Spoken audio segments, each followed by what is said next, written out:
Welcome. How's everybody doing? Hope you are doing well. My name is Andrew Kuhn, Focus Compounding, sitting next to Geoff Gannon. Geoff, how are we doing today? I'm doing very well, Andrew. How are you doing? Doing fantastic. Hope everyone is having a great day. In today's podcast, we're going to try something different. So if you're watching us on YouTube, I have a bunch of note cards. I made this deck right here that I always carry with me in my backpack, probably about 3 years ago, and it's a bunch of mental models. Okay. And then on the back, I have a quick summary of it. Some are literally one sentence. Some is multiple. And then I think on every single card, for the most part, I tried relating it back to investing. Okay. So I have no idea where we're going to go with this, but we're going to pick a card, we're going to read it, and then we're just going to talk about it. All right. So pick a card, any card. This is a magic trick. Pick a card, any card. My specialty is not... Pick a card, any card. What's that say? Can you read my caveman handwriting? Gresham's Law. Gresham's Law. All right. Economics. That comes from economics. So, this principle, I have hyphen. Bad money drives out good. Yes. How do you relate that to investing? Bad lending drives out good lending. Okay. So for I guess you could do that. Yeah. Go back to like 2007, 2008. Mm-hmm. Related to your life and business, bad debt taking drives out good debt taking. Okay. I see what you're saying there. Yeah. You could also apply this to knowledge. Okay. Let's see. And I have in quotes, we're all drowning in info, but starving for wisdom. Yeah, I guess the idea with the model of how you could apply to things is that if you have high quality and low quality things, but you can't tell the difference between them, so they're lumped together that way, then that's where you have the one bad thing driving out another. I mean, the actual thing in economics is basically from that idea. If, like, for instance, if we took silver and gold on the same basis, silver's cheaper, so we'd be on a silver standard, really, not a gold. You know, everyone use silver. So yeah. I could see that. Yeah, if you can't differentiate between the two things, like in lending and stuff, the good loans and the bad loans, yeah. Mm-hmm. And then what else do I have here? I said in a bull market, people don't focus on solid fundamentals. They focus on the prices. So as that starts to happen, you start to really anchor all of this in your brain, right? Yeah, the short-term investors can drive out the long-term. Mm-hmm. And then I have for like morals. Okay. I guess you start to... hop over that line a couple times, and then next thing you know it, you're in prison. Okay. Anyways, I thought that was interesting. All right, pick another card. All right. There you go. Oh, float. Float. Beautiful. Okay. Comes from business. We talk about float a lot. Make money on their money, basically for your charge. You can think about like deposits at banks. Yeah. You could think about insurance. You prepay premiums. They don't have to actually pay that out to you today. YouTube advertising revenue. YouTube advertising revenue. The simplest one is really thinking about like down deposits if you're renting an apartment or a house. Sure. All stuff like that. Gift cards. Shows up on the income statement as deferred revenue a lot of times. Yeah, and so, well, the gift cards are obviously just like blue chip stamps. Yeah. It's the same idea. I mean, blue chip stamps was longer. But yeah, and then some of those gift cards are never redeemed. And yeah, it's an advantage for them to have that. All right, I'll pull up one. All right, framing effect. What do I have for framing effect? This comes from psychology. All right, how a message is communicated affects how it is received. Okay. Interesting. Framing is a cognitive bias that says people react differently to a choice depending on whether and when it is presented as a loss or a gain. Yeah. Okay. And the example I have down here, 99% fat free. It has 1% fat. So you wouldn't say on a label, hey, this is 1% fat. You say this is 99% fat free, baby. Right, that's true. So how the message is communicated is how is it received. Interesting, huh? Yeah, my favorite one with that is, which I give all the time, is, that on average, people who switch to this insurance save $400. Yeah. Yeah, people who switch from Geico to Progressive save money. People who switch from Progressive to Geico save money. People don't usually switch car insurance to pay more money. Yeah. Uh-huh. Interesting, right? Tragedy of commons. This comes from social sciences. Let's see. This is from Aristotle. What is common to many is taken least care of. Yes. For all men have greater regard for what is their own than for what they possess in common with others. Yeah, this is going to be a controversial topic, but why is that? No, this example. This is the argument for your dog poop benefits everybody. Right. So this is an argument for private property, and it's correct in that sense. If in societies, for instance, in ancient societies, on TV shows and things, they show them, and there's all these trees and stuff around the cities. That never happened. Yeah. Obviously, all the people would go and cut down the trees if no one owned the trees, and would burn them for fuel and stuff and use them to produce carbon and things to do blacksmithing and stuff. So if it was free, same thing with fishing, they'd overfish. Same thing with grazing. If you could graze on public land, then you would overgraze the land. But if you fence off the land and it's private land, then you won't. The first trees that were not cut down and were, grown to be perpetual forests and stuff are because people own the land privately and stuff. So yeah, same idea. Interesting. Obviously, if you get the benefit, but you then equally share the loss, then you'll share it that way. Yep. Yeah, I have benefits to the individual, but hurts the collective. Social and private incentives differ. Yeah, and then you want to do it, and then like when that's happening, if you're overgrazing the land or something, you just want to graze faster and faster because no one else is going to stop. You could all agree together to stop, but that's a very famous one. The power law comes from statistics. Okay. 80-20 on the back. I have 80-20 rule. 80% of revenue is brought in by 20% of activities. Also have a winner take all. How it relates to compounding. 80% of Buffett's wealth came after his 50th birthday. Okay. What did I write here? Catch a ride on positive black swan, smiley face. Okay. Interesting. Yeah. But the 80-20 thing is true. Yeah. So like 80% of your, 20% of your customers are often going to be 80% of your revenue and stuff like that. Yeah. This is an interesting one. I like twaddle tendency. Okay. Munger's talked about this. Comes from psychology. And the quote I actually have on the front of the card, if you could see that, which you can't, says, I never allow myself to hold an opinion on something that I don't know the other side's argument better than they do. Yeah, we shouldn't do this podcast then. Comes from, yeah, right. And the notes I have on the back, don't be afraid to say, I don't know. I have a quote, wise men speak because they have something to say, fools because they have to say something. Twaddle is speech or writing that is silly, trivial, not true, nonsense.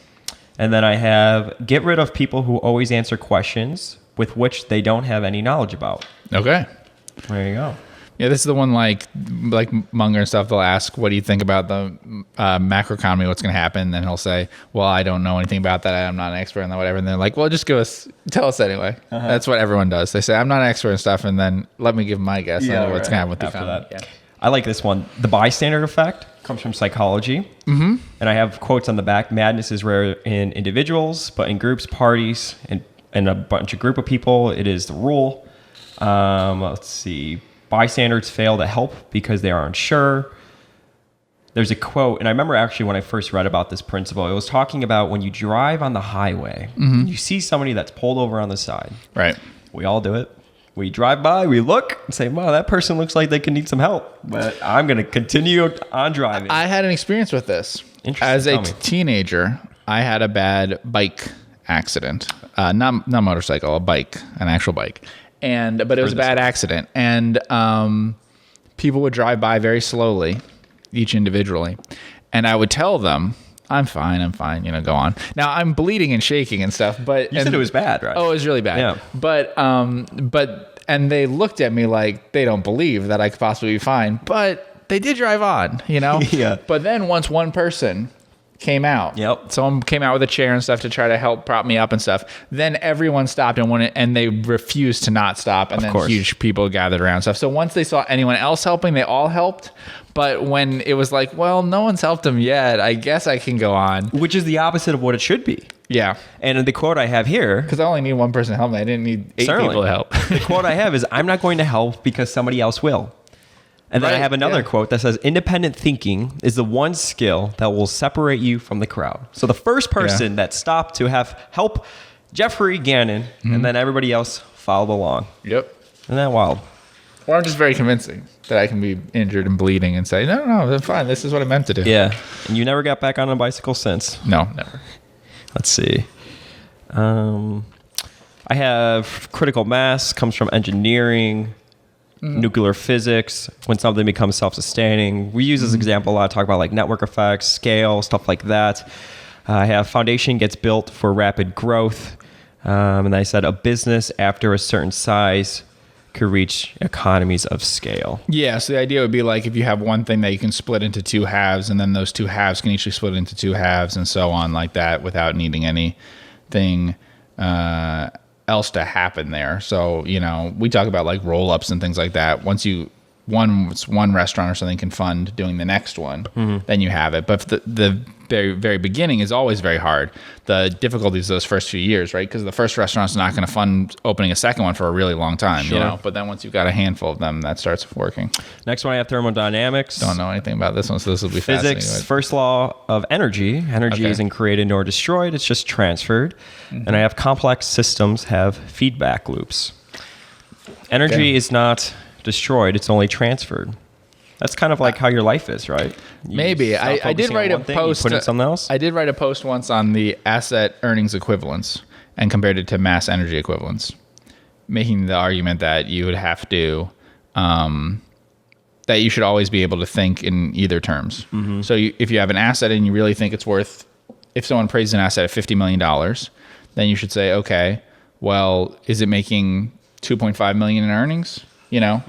And if something's worth making 2.5 million in earnings, okay, well, is it worth 50 million then? Move back and forth between the two ideas instead of seeing them. A lot of times value investors talk about something, they're like, well, it's worth, $1,000 an acre. Okay, but does it produce any income at all? If it doesn't produce any income, then how are we deciding? Are we just trading amongst ourselves and deciding that, you know what I mean? Like, this is what it's worth? Yeah. Next one, I have redundancy, and it comes from engineering. Okay. Process of adding extra instances of critical components to a system so that one can take over if something breaks. So how do you relate to this to investing?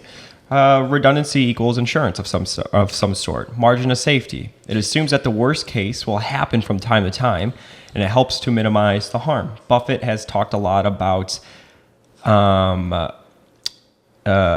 when trucks drive over a bridge, right? That's meant to hold, I don't know, 1,000 pounds or 100,000 pounds, and the capacity or the weight of the cars are only equal to 200 or 20,000, right? Yeah. So it's just the margin of safety principle. And I have 2 eyes, 2 lungs, 2 kidneys, 2 brains. Okay. If you lose one eye, you got another one. Yeah, the one that stands out to me is like we talked about GE before, but when you do commercial paper stuff, so generally if you have a commercial paper program, you'd want to have cash on hand. That's pretty similar to the amount of commercial paper you have out, and you'd want to have a credit line backing it up. So people ask, like, do I hate commercial paper or something? No, if you have 100 million commercial paper out and you tend to have about 100 million cash out and a credit line for 100 million, I think that's great. That's very safe. But the problem that they were having is they didn't have a credit line to back up even remotely all that they had, and they never kept on hand enough cash and stuff. So they literally needed every night to be rolled over, So that's a redundancy thing that way, yeah. Parimutuel system, economics, something we talk about a lot. We talk about with Munger a lot, right? Certainly. You don't win by predicting the future. You win by getting the odds right. Think about handicapping. Then I have another thing, odds times payoff. Look for mispriced bets. Second level thinking. Investing is betting against the parimutuel system. You're basically looking for a mispriced bet. You have to know enough to know that it's mispriced. So it's fascinating listening to Monish Pabrai talk in his Boston College lecture. He was talking about what he typically does is think about what the company could look like in 10 and 15 years, and what does it have to do to get to that point. And all those factors, what's the probability of that actually happening? And you just conceptually think about this. Are they all skewed to a more favorable outcome, basically? So as like a group, is it skewed to a favorable outcome? But a mispriced bet today, think about, Munger talks a lot about that parimutuel system. Yeah. Mispriced bets. Right. The idea being you're not betting against the house. It's like betting in horse racing and things like that. So people don't want to confuse that with like gambling games that are set odds with an edge to the house and stuff. It's just a question of what your edge is versus the group of people you're betting against, because the group sets the odds.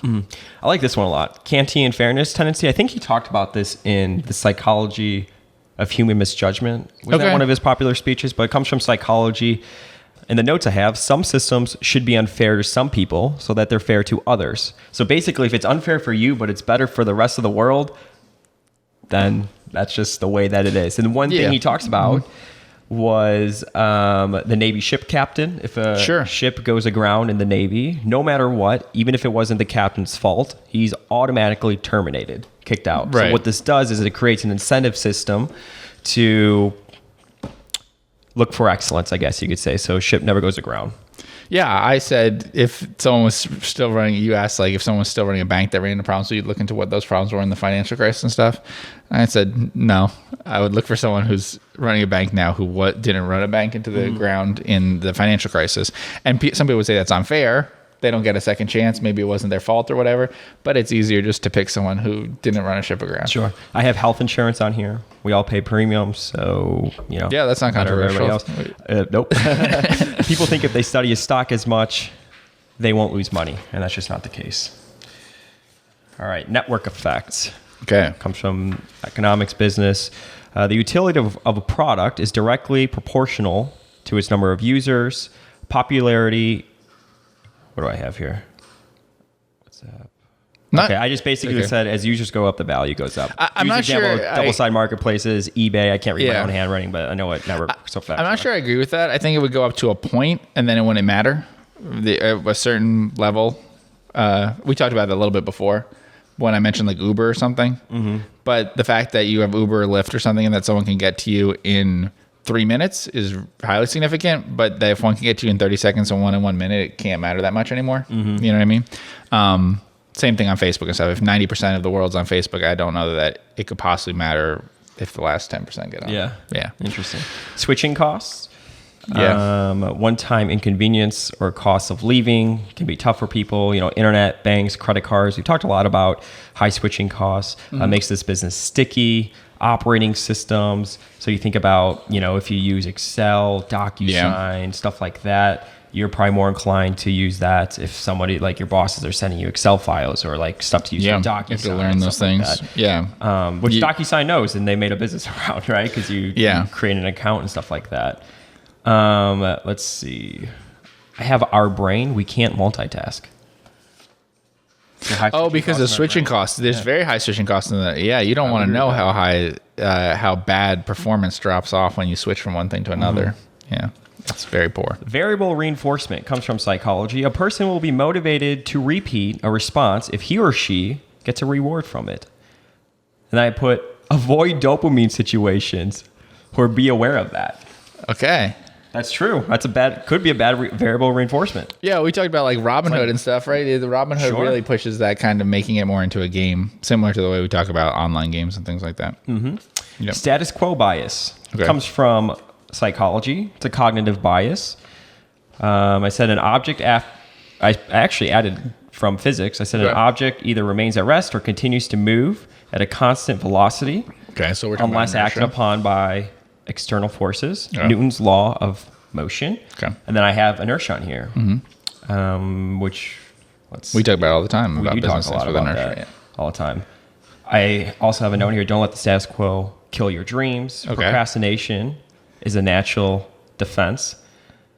Deciding to do nothing is a decision. That's true. We talk a lot about inertia though with companies. Yes, there's a lot of inertia. Yeah, I mean, you could think about you see some companies where, let's say they have, 5% of their net worth in the actual stock itself, but their salary is massive compared to the stock. It's like, what are they ever going to sell the business? Probably not.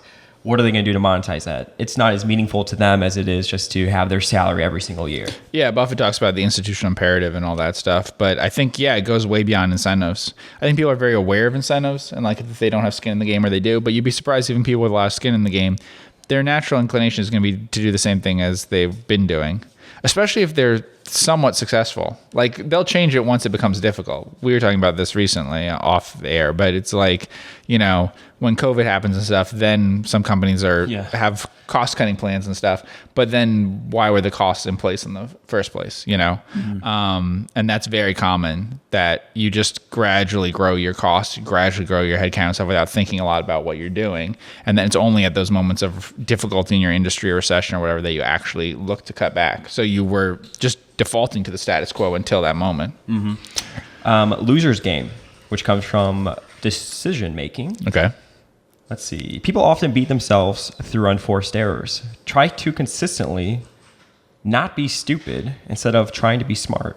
And I also have avoid the downside and the upside will take care of itself. Yeah. Joel Greenblatt's talked a lot about his biggest positions aren't the ones where he thinks he's going to make the most amount of money. They were always the situations where he felt like he wasn't going to lose any money. Yeah, I feel like we should just do the whole podcast, not the whole episode, but the whole series just on Loser's Game. Because if people like advice for people investing and stuff, my honest advice is to look at what like you do badly and take that out rather than trying to perfect how well you can do versus the market to get an edge and stuff. Investing is not that difficult if you don't do certain things. Like most people I talk to, one of the problems is that they put some of their money into what I call just like looking for action. There's some idea of like, well, I want to do a little speculative or whatever. I just need a piece of it. Yeah. And so whether that's 5% or 20% or half of it or whatever, they get involved in those things. If they took that out, they wouldn't be involved in it at all. If they took out buying anything that they had remotely a bad feeling about, they wouldn't have that. If they held some things longer, if they never bought something over a certain price, if they, you know, whatever, there could just be some basic things to avoid the errors that they make. Mm-hmm. And then at worst, they're going to get an index type return. And at best, they're going to get a bit better than that, you know. Most people could improve the most by just avoiding errors that they're making rather than trying to like take advantage of the market. Just like don't be taking advantage of as much. Mm-hmm. Yeah, I like that. Moral hazard comes from social science, a situation where one person makes the decision about how much risk to have while someone else bears the cost if things go badly. Yeah. So I have insurance, I have government bailing out banks, sends a bad, risky message to other companies. Mm-hmm. Basically that, you know, we could take this risk because worst case is the bank will bail us out. I have commissionable products, salesmen. Mm-hmm. I had quarterly earnings. I said you can avoid by having more skin in the game from the outcome. So we're really back to incentives and stuff like that. Yeah, where their incentives are aligned with the risks that they're taking. I hear about moral hazard a lot with governmental issues. I feel like that's the most situations where you hear about. It's another controversial one like that. Yeah, that term come up. I mean, I think that it's somewhat overstated in that way because you'd be surprised. I think most failures are done of the things we're talking about. Failures of banks and things are from stupidity, not from selfishness. I really don't think that. Some may be, but I mean, people at Lehman Brothers and stuff had plenty of stock and things like that. That wasn't a good thing, and they knew that it would be harmful to their reputation and stuff. They actually believed some of the things, and they were successful at it for a while. Mm-hmm. So, but yeah, moral hazard is a big part of that. I think that like people tend more to take risks if risky behavior is not punished for a period of many years. Sure. So if they repeat, I think most people take very little risk the first time they do something they think is risky, but the 100th time they do it, they forget. You know, no one becomes a criminal overnight, basically. Yeah. I think a criminal is really just a bunch of small, bad situations, you know, compounded over time. Yeah. Yeah. And then you just kind of lose reality of, holy cow, this is not okay. Yeah. So I think when the risk doesn't seem novel anymore, like you were saying there, like at that point when you're doing your 200th drug deal, you're no longer like, oh, this is risky. Yeah. You're just like, this is business. This is, but this is calculated But it's risk. Actually as risky as the first time you did it. Certainly. But you know, it's just like your experience has taught you that it's not risky, but conditioned to it. Yeah. Sure. Feedback loops come from physics. When outputs of a system are routed back as inputs as part of a chain of cause and effect that forms a circuit or loop. The system feeds back into itself, positive or negative. Well, people only like to talk about the positive part with this. Okay. Negative as well. All right. I mean, to your drug example there, negative. And the example I had here was compounding. Every small incremental change goes back into the system. I wrote about Berkshire. Cash, Warren buys businesses. That business produces cash. Mm-hmm. And then the feedback, you know, allows them to buy more businesses and stuff like that. Yes. Mm-hmm. Feedback loops. Pavlovian conditioning. Okay. Psychology. Pavlov. This is notifications on your phone. Oh, yeah. It makes a sound, doesn't it? It sure does. Yeah. Ivan Pavlov he ran a study, I summarized it, but he ran a study basically to see if he can make his dog salivate for food every time he rang a bell. Basically. Yeah. And then, so he would feed the dog, he would ring a bell, and then over time the dog became conditioned to whenever he would ring the bell but had no food, the dog would produce the same sort of outcome for it. And let's see. For psychology, I have associate high prices with value for, I guess, stocks. Right. Let's see. What else I have here? Don't know what that means. I had talked about Coca-Cola and happiness. Sure. And indexes don't reflect the whole world of stocks. But I think the most important thing in our culture is notifications. Watch the documentary Social Dilemma. Okay. It will make you want to. I won't watch it, but they can watch it. Yes, watch that on Netflix. Social Dilemma. Next one. Should they watch on their Netflix app on their phone? Yeah, exactly right. Not on Quibi. Not on the phone. No more Quibi. No, that's going away, right? Yeah, that is. Contrast misreaction tendency. Okay. Psychology. The boiling frog syndrome. Many businesses die, just like the boiling frog did. Supposedly. A boiling frog will not jump out of a pot, supposedly, if when you put it on the stove with cold water, you put him in there, over time, the poor frog doesn't know the difference. I don't know who ran this experiment. Definitely before PETA. I believe the people say that the frog would actually jump out. So they ran the experiment themselves. Is this like an old folk tale? That's the problem. Like, I don't know if they did, but it is, thinking about it from your own perspective, it is true. It would be much easier for you to get into a bath that you slowly warmed up than to have the hottest bath you can imagine, then try to get into it without any preparation. But I did say when businesses die, just like the boiling frog, cognition, misled by changes in low contrast, will often miss a trend that is destiny. I say I can't even read my own handwriting, but there we go. And then I also said when steps are taken toward disaster, with each step being very small, the brain just loses perception of that. Misreaction tendency will often let a man or woman go too far towards disaster. Sometimes you got to check yourself before you wreck yourself. Okay. Deprival super reaction tendency, psychology. Yeah. Let's see. Calibrated near misses at slot machines. Yeah, this is an obsession of people, right? Certainly. Whereas they feel like they didn't get something, or they lost something, whatever you want to call it. But it was so close. Absolutely. Yeah. Yeah, which logically might not make that much sense. And I have the pleasure from a $10 gain is significantly lower than the quality of displeasure of a $10 loss. Yes, I don't believe I experienced this. And I have, if a man or woman... But I've heard other people say this, so... gets something he greatly wants and has it jerked away from him at the last minute, he will react as if he had long owned it and it had jerked away. I said people hold on to losing stocks too long, and the way to get out of this is stop, rethink it. We've talked a lot about value investing stocks, or just investing in general, and sort of backing away from the situation and the fact that you own it. And would you still be interested in the stock today at today's price? Yeah, I talk about this all the time where, it's just very important, but it doesn't matter what price. It literally does not matter what price, except for tax reasons, what price you bought a stock at the moment after you bought it. Because you're not going to be given that exact price as an option of what to sell it at. So you buy a stock at $60, it goes down to $50, okay? And you find this amazing other stock somewhere. There are people who don't want to sell that stock at $50 that you bought at $60.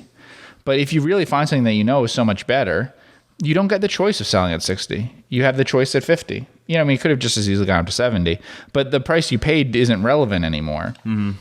And there are people, I think, that want to sell to make a profit instead of you want to sell to switch into something better. Whether you're making a huge profit, you could be making 10 times your money, or you could be losing 20% of your money. And in a panic or something, it actually is not a bad idea. I've sold stocks before in the financial crisis, for instance, where I sold a stock, bought it, it went down probably 15% or something in a short period of time.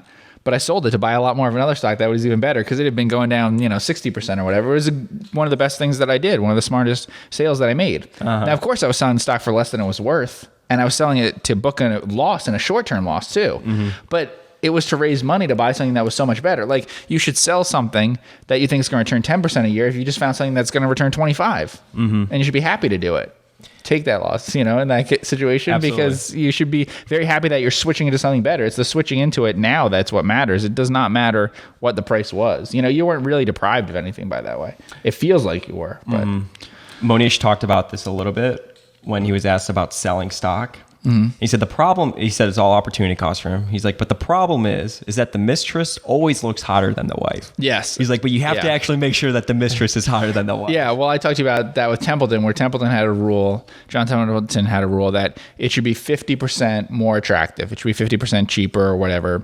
The upside should be 50% higher to switch from one stock into another. So if he had two stocks, when's the right time to sell? If he thinks they're both equally good stocks, but this one's at this one is a $10 stock that he thinks is going to go to 15 or whatever he appraises at, then the other one has to be one that would be 10 going towards what would be that 22 or something like that.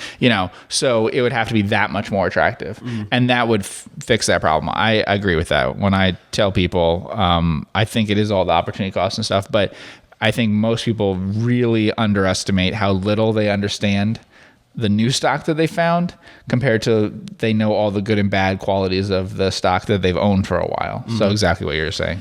He also was talking about Charlie Munger and how Charlie doesn't ever buy stocks above intrinsic value, but he very rarely sells stocks above intrinsic value. Which is fascinating. Yeah, you just hold them forever. Now I'm in the camp of you switch when the opportunity cost is that big to fund it.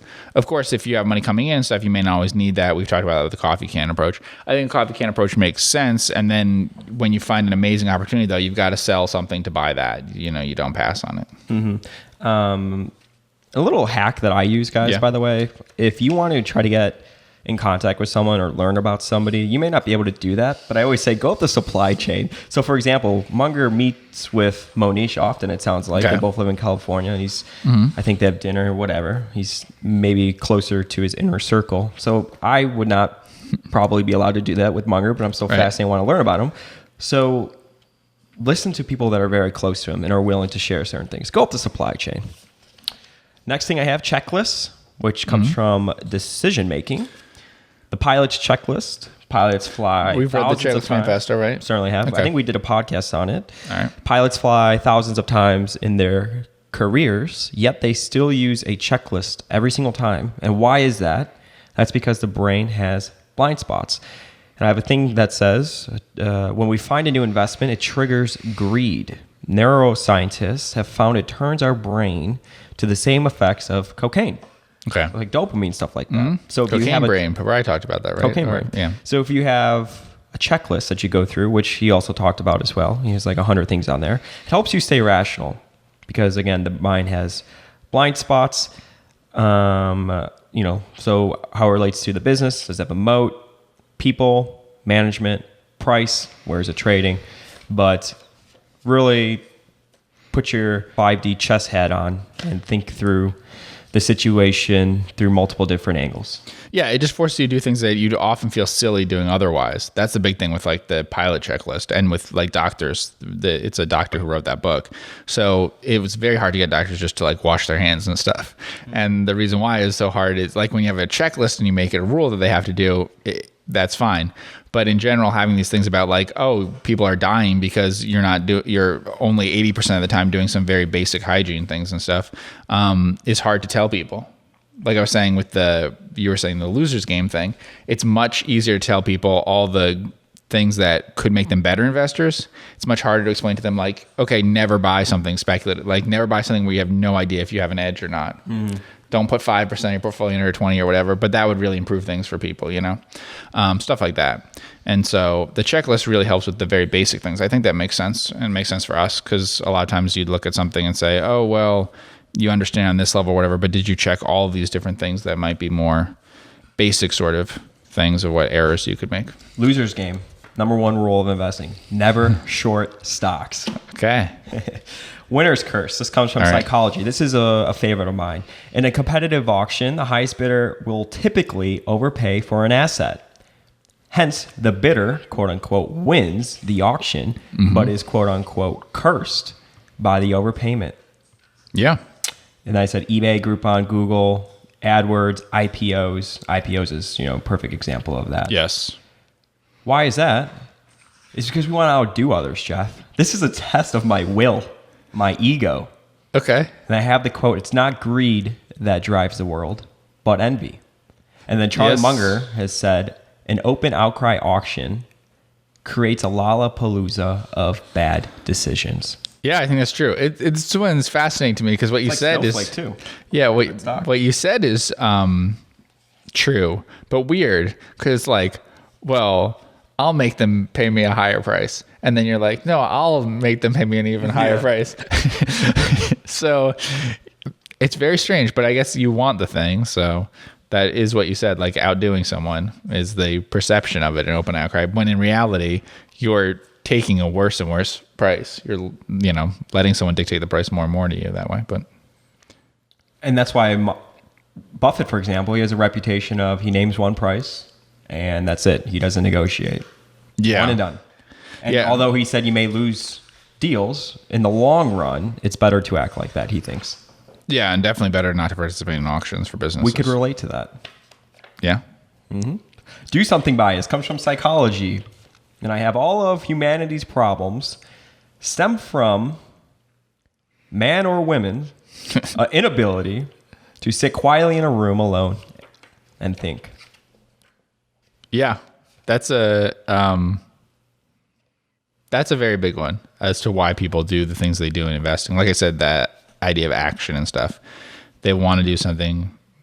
Even if they don't have an edge, even if they have no reason on which to think that it's a good decision, they just figure they should do something. And actually, that's very true, especially when something's going wrong with a position, like in a crisis or something. There's a real push to be that I notice with people where it's like say with COVID this year, that just it could be to rush to buy, or it could be to rush to sell, but they really have this strong feeling they have to do something. Mm-hmm. Like I should sell stuff in my portfolio, but if you don't know what's going on, maybe you shouldn't sell it. I should buy new stuff, but if you don't know how it's affected by things, I don't know if you should. Mm-hmm. There might be opportunities that are good that way, but I think news makes people feel like they should do something. Mm-hmm. All right, we still got a pretty good amount to this deck. All right. Reason Respecting Tendency by Psychology. And I have a quote from Charlie Munger. Why? If you always tell people why, they'll understand it better, they'll consider it important, and become more likely to comply, even if they don't understand your reason. Yeah, this one's very sinister. A little bit. Yeah. A little manipulative. Because the truth is that you can give reasons to people. It could be anything from politicians to parents to whatever, any authority things that you can do. You can explain something with a reason that isn't really a reason that has anything to do with what was just asked. And to some extent, people who aren't analyzing carefully would be like, okay, and then you look at it and it makes no sense what they just said, but giving any reason, And it's in the book Influence, right? That they give the example of the copier one. Oh yeah, where you cut in line in a copier by saying I'm in a hurry, I need to make copies or whatever, or just saying I need to make copies instead of just saying can I go in front of you. It's like a waiting in line for the plane that happened the other day. Last time I was at the airport, we're in security and some lady ran up looking distraught. She's like, can I please cut? Can I please? I'm going to miss my flight. Everyone, of course, was like, yeah, absolutely. Go ahead. Yeah. Was she pulling one on us? I don't know. Gambler's Fallacy. This comes from Psychology. And it's a mistaken belief that if something happens more frequently than normal during some period, it will happen less frequently in the future, or vice versa. Remember, the odds are 50-50. That's what I had. But that could mean a bunch of different things, odds and stuff. That's very famous with, It's like basketball. And so hot and cold streaks and things like that, yeah. But it is, the one I like about that is in actual empirical studies of coin flipping, when you give people an unfair coin. So if you give people odds that this coin will come up 64, that this coin will pay out heads more than it'll pay out tails, right? Mm-hmm. Not everyone will bet heads. Some people will still bet tails and things.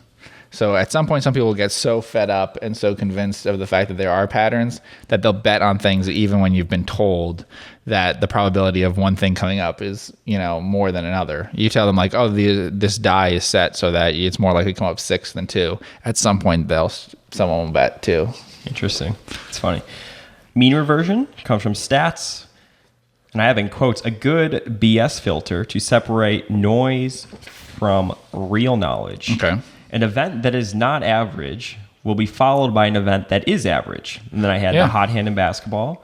The longer the deviation from the norm, the larger the probability of it coming from luck rather than skill. And then I said, don't just go by the outcome, go by the process that leads to the outcome.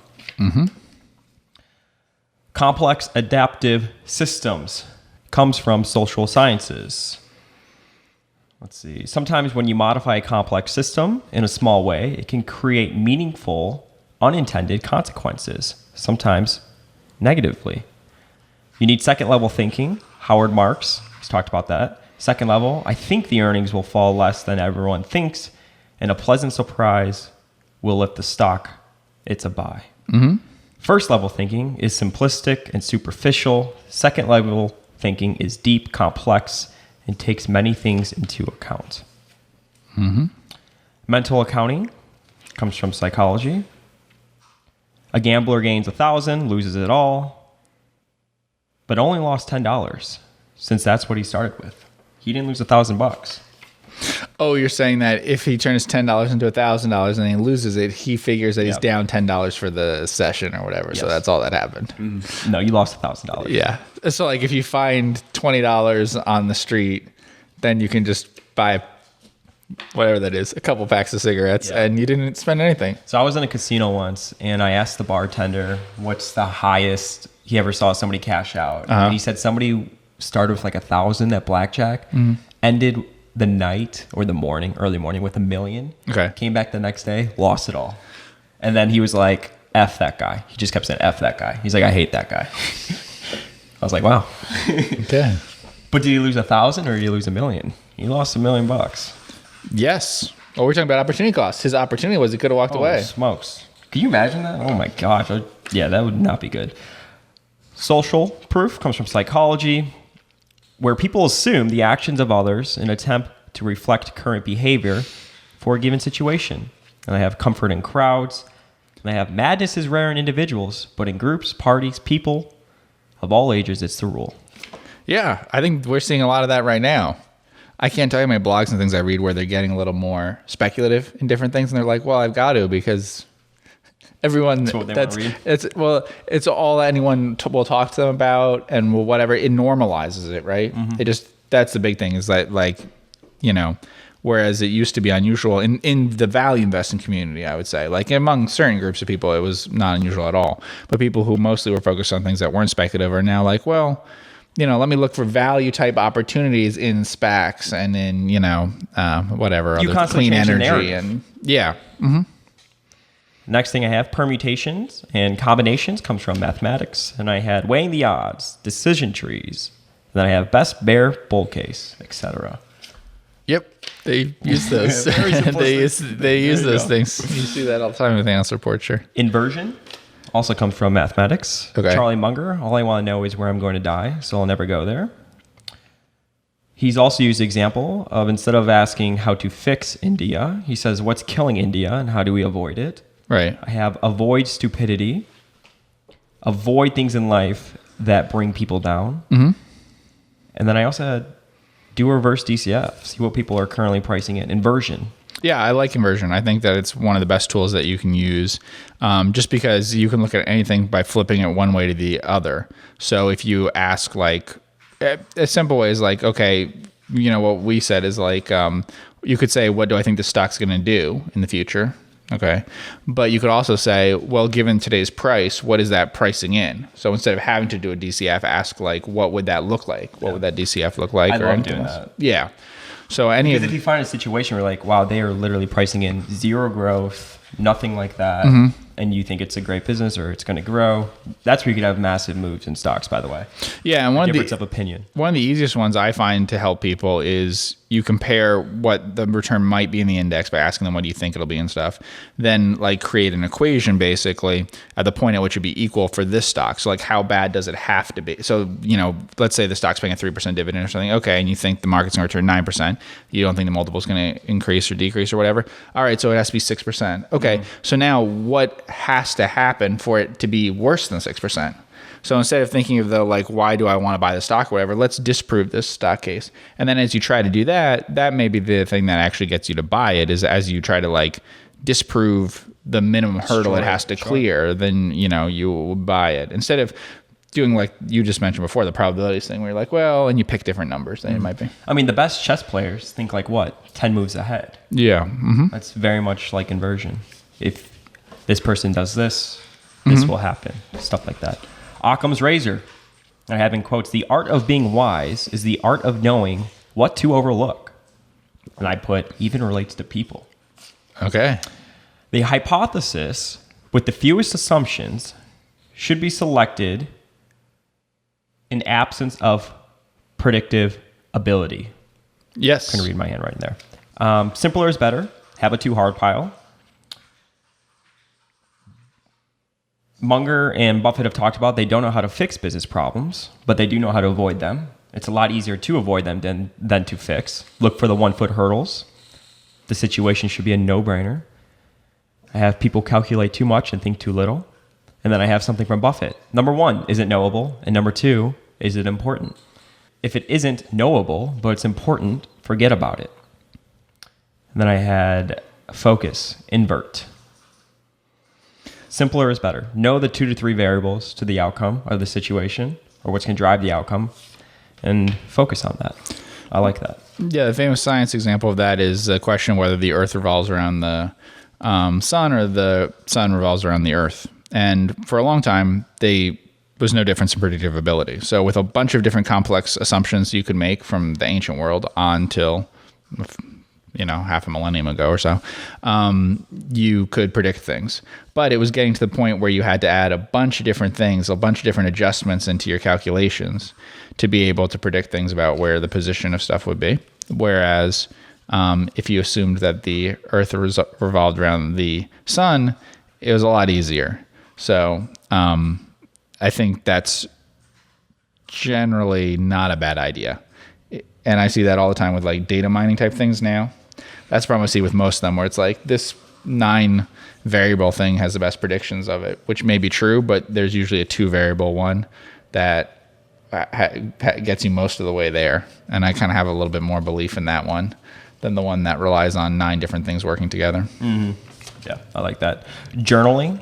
This comes from literature. This is something that I've been trying to improve myself. Okay. Writing something down allows for a more effective integration of learning.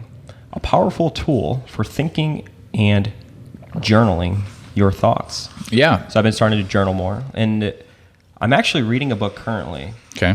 This is totally different than the normal stuff. All right. But I listened to a podcast, Pardon My Take, their sports podcast. All right. And they had Matthew McConaughey on recently because he has a new book that just came out called Green Light.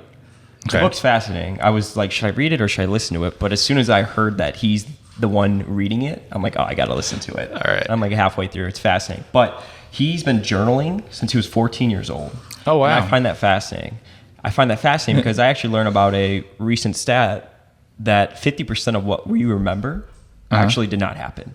Okay. So I think journaling is a good way to just get all your thoughts on paper. And writing's very tough. You're a great writer, but you've been writing a lot and you've worked really hard to write, become a good writer. Literally getting the thoughts from your brain and trying to communicate them on paper in a simple form. It's one of the best forms of learning, I think.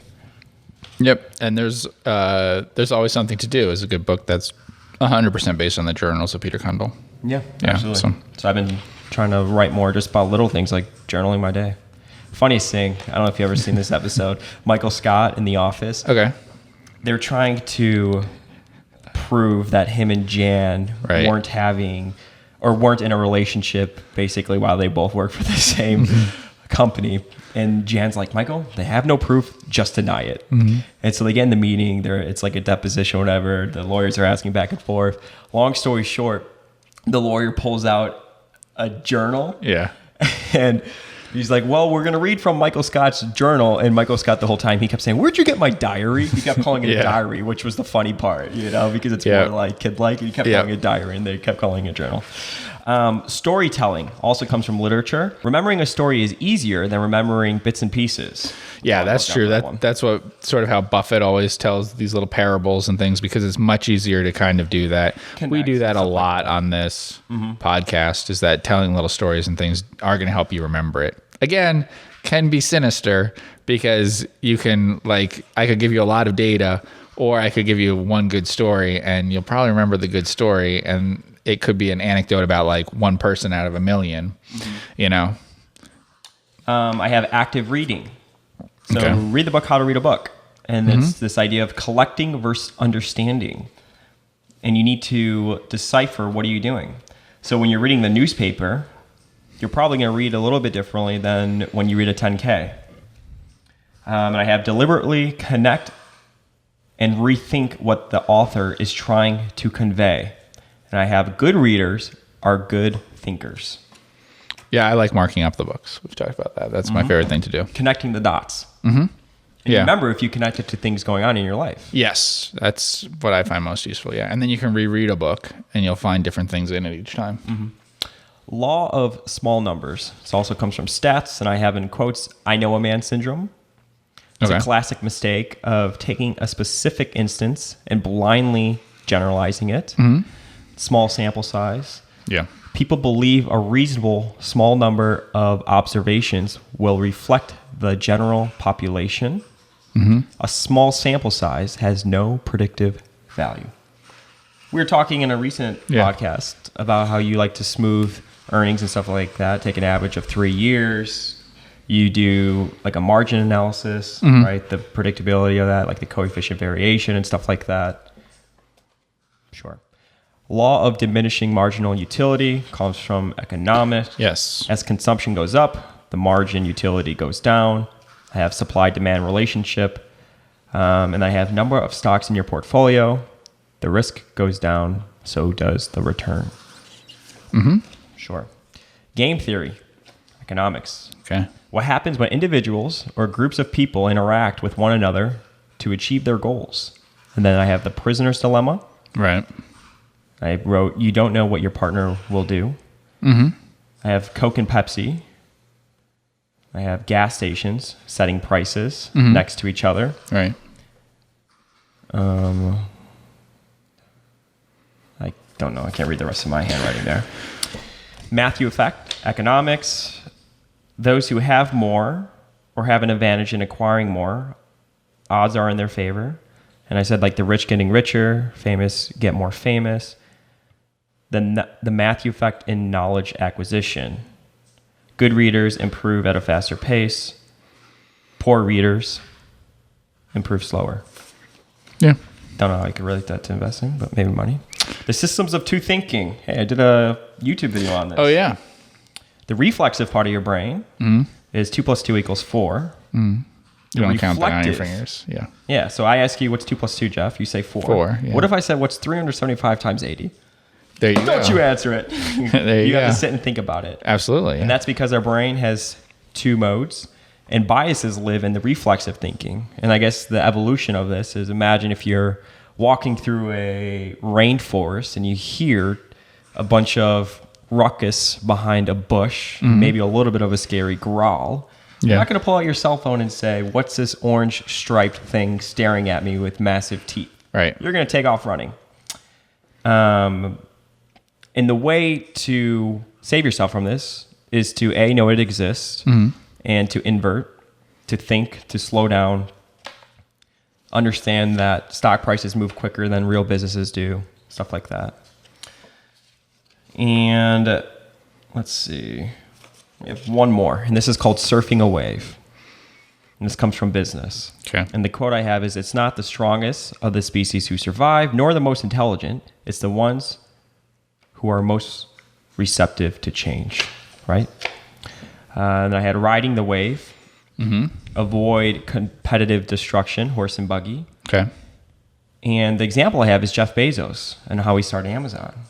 He saw that internet usage was growing by 2,300% per year and thought, what kind of business plan might make sense in the context of that growth?